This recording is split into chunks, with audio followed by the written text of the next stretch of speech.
Welcome to select exam. आज मैं इस वीडियो में आपको 40 टॉप क्वेश्चन प्रैक्टिस करवाऊंगा, तो आप इस वीडियो को पूरा ध्यान से देखिए। लास्ट में क्वेश्चन पूछेंगे, उसका आंसर आपको कमेंट बॉक्स में बताना है। तो चलिए स्टार्ट करते हैं। पहला क्वेश्चन है, ये आरआरबी एनटीपीसी हो, ग्रुप डी हो, एसएससी, रेलवे, जितने भी कॉम्पिटिटिव एग्जाम होते हैं उससे जितने भी इंपॉर्टेंट जीके जीएस बनेंगे वो हम इस वीडियो में डिस्कस करेंगे। तो आप वीडियो को पूरा ध्यान से देखिए। पहला क्वेश्चन है, निम्नलिखित में से किस राज्य के मामले में केंद्र कोई भी विधि बनाने से पहले उस राज्य से परामर्श करता था? तो आपको बताना है वो कौन सा राज्य है। तो वो जम्मू कश्मीर है। जम्मू कश्मीर राज्य के मामले में कोई भी केंद्र में अगर विधि बनाने से पहले वो उस राज्य से परामर्श करता था तो वो जम्मू कश्मीर है। इतना आपको याद रखना। नेक्स्ट क्वेश्चन है, तो इस क्वेश्चन का भी ऑप्शन सही था। डैश के मामले जो पहले निचली अदालतों में जाए बिना सुप्रीम कोर्ट के द्वारा सीधे विचार किए जा सकते हैं। तो एक मूल अधिकार क्षेत्र हैं जो निचली अदालत में जाए भी बिना सुप्रीम कोर्ट के द्वारा सीधे विचार किए जा सकते हैं। तो इस क्वेश्चन का ए ऑप्शन सही है। नेक्स्ट क्वेश्चन है, मत देने का अधिकार किस प्रकार का अधिकार से संबंधित है? What kind of right is right to vote? तो मत देने का अधिकार ये पॉलिटिकल राइट है। इतना आपको याद रखना है। नेक्स्ट क्वेश्चन है, आप देख सकते हैं भारत का संविधान का अनुच्छेद 326 के तहत मतदान देने का अधिकार प्रदान करता है और इस अनुच्छेद के अनुसार 18 वर्ष से अधिक आयु के व्यक्ति को भारत में चुनाव में मतदान करने का अधिकार है और मतदान का अधिकार प्रकृति में राजनीतिक है। इतना आपको याद रखना। नेक्स्ट क्वेश्चन है, which of the following is a political right? बोल रहा है निम्नलिखित में से कौन सा राजनीतिक अधिकार है? तो राजनीतिक अधिकार ये मतदान देने का अधिकार है। नेक्स्ट क्वेश्चन है, राजनीतिक अधिकार लोगों को सरकार की स्थापना या प्रशासन में भाग लेने में सक्षम बनाते हैं। मतदान का अधिकार जिसके माध्यम से लोग सरकार की स्थापना में भाग लेते हैं वही राजनीतिक अधिकार का ये एक हिस्सा। इतना आपको याद रखना। नेक्स्ट क्वेश्चन है, भारतीय संविधान के अनुसार निम्न में कौन सा संवैधानिक निकाय है? आपको बताना है कौन सा संवैधानिक निकाय है। तो ये फाइनेंस कमीशन, ये क्या है? एक भारत के संविधान के अनुसार ये एक संवैधानिक निकाय है। वित्त आयोग, फाइनेंस कमीशन, ये संवैधानिक निकाय है। तो इस क्वेश्चन का ऑप्शन सही है। भारत के संविधान का अनुच्छेद 280 में वित्त आयोग का गठन होता है, आपको पता होना चाहिए। और भारत के राष्ट्रपति के द्वारा प्रत्येक 5वें समय में किया जाता है, मतलब 5 वर्ष में हमेशा ये किया जाता है। आप देख सकते हैं, देखिए भारतीय राष्ट्रीय वित्त आयोग का गठन कितने साल के बाद किया जाता है? तो ये 5 साल के बाद किया जाता है। तो इस क्वेश्चन का भी ऑप्शन सही है। नेक्स्ट क्वेश्चन, राज्यों में पंचायत 7 नंबर क्वेश्चन, राज्य में पंचायत चुनाव कराने के लिए कौन जिम्मेदार होता है? तो राज्य में पंचायत चुनाव कराने के लिए कौन जिम्मेदार होगा? तो राज्य निर्वाचन आयोग होगा। तो इस क्वेश्चन का भी ऑप्शन सही है। नेक्स्ट क्वेश्चन है, प्रथम वित्त आयोग का गठन किया गया था? तो प्रथम वित्त आयोग का गठन 1951 में किया गया था। तो इस क्वेश्चन का भी ऑप्शन सही है। नेक्स्ट क्वेश्चन है, पहला वित्त आयोग 1951 में गठित किया गया था और केसी नियोगी इसके अध्यक्ष थे और इसके बाद 4 अन्य सदस्य भी शामिल थे।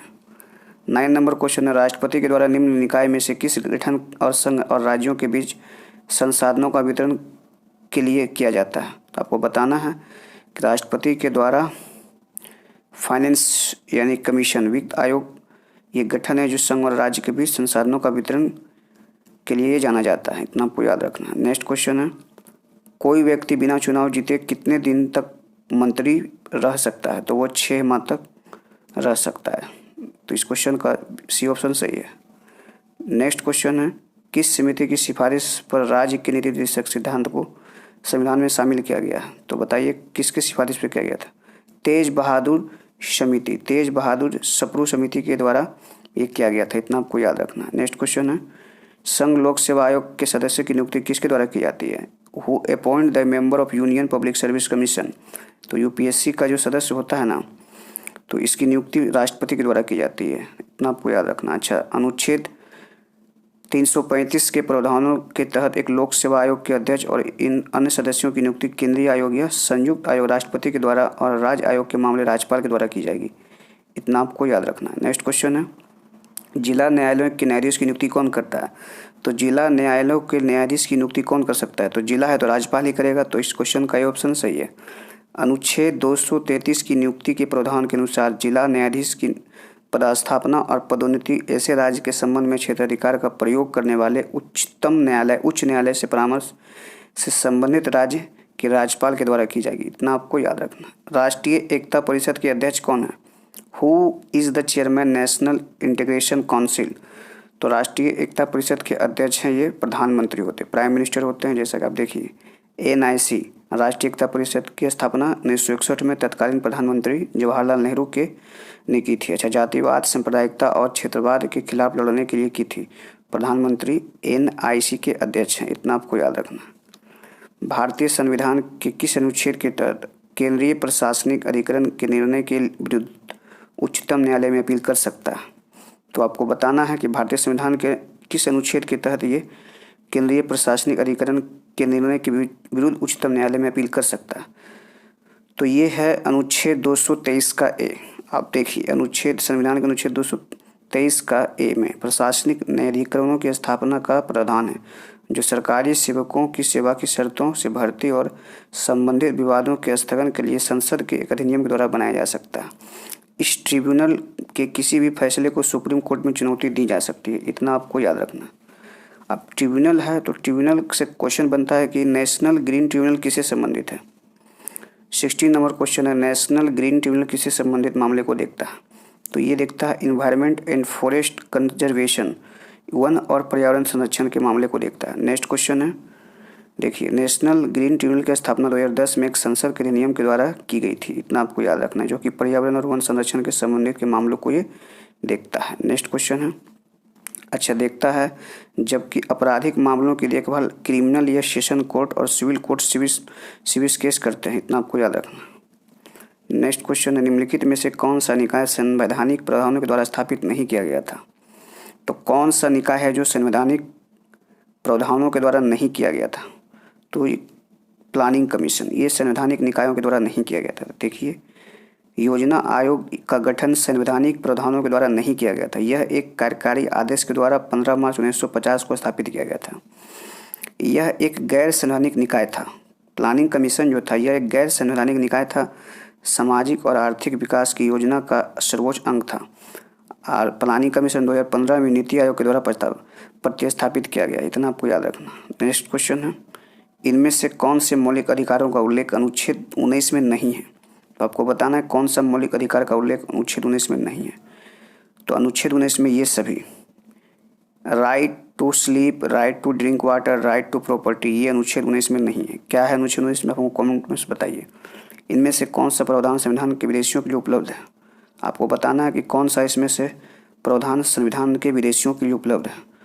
तो ये है मौलिक अधिकार, फंडामेंटल राइट, ये विदेशियों के लिए उपलब्ध है, इतना आपको याद रखना। नेक्स्ट क्वेश्चन है, संघ लोक सेवा आयोग के सदस्यों का कार्यकाल बताना है आपको कि संघ लोक सेवा आयोग के सदस्य के पद का कार्यकाल कितने दिन तक होता है?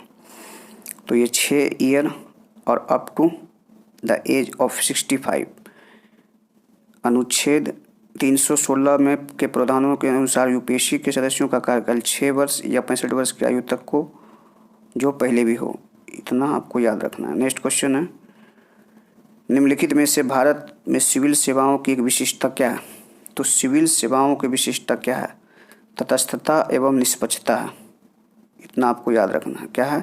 तटस्थता एवं निष्पक्षता। भारत में नागरिक सेवाएं राज्य के कार्यकारी अंग को मजबूत करती है। तटस्थता और निष्पक्षता इसकी महत्वपूर्ण विशेषता, इतना आपको याद रखना है। नेक्स्ट क्वेश्चन है, संघ लोक सेवा आयोग के किसी भी सदस्य को हटाया जा सकता है, तो किसके द्वारा संघ लोक सेवा आयोग के सदस्य को हटाया जा सकता है?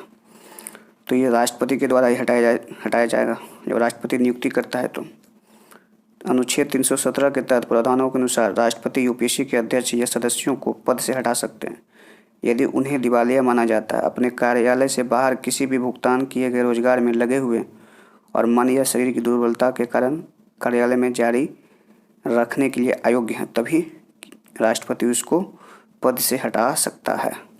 नेक्स्ट क्वेश्चन है, नौकरशाही प्रदर्शित करती है। आपको बताना है कि ब्यूरोक्रेसी परफॉर्मेंस जो है ये क्या प्रदर्शित करती है? तो ये प्रशासनिक, अर्ध न्यायिक तथा अर्ध विधायी कार्य यही करती है। तो इस क्वेश्चन का डी ऑप्शन सही है। नेक्स्ट क्वेश्चन है, कोई नई अखिल भारतीय सेवा किस प्रकार शुरू की जाती है? तो कोई भी नई अखिल भारतीय सेवा ये शुरू की जाती है संविधान के अनुच्छेद 312 के अंतर्गत संकल्प पारित करके। तो इस क्वेश्चन का सी ऑप्शन सही है। नेक्स्ट क्वेश्चन है, संघ लोक सेवा आयोग अखिल भारतीय सेवा कार्मिकों को कर सकता है, तो ये बर्खास्त कर सकता है, निर्वाचन या चयन या नियुक्ति। तो हमेशा चयन करेगा, इतना याद रखना है। तो इस क्वेश्चन का सी ऑप्शन सही है।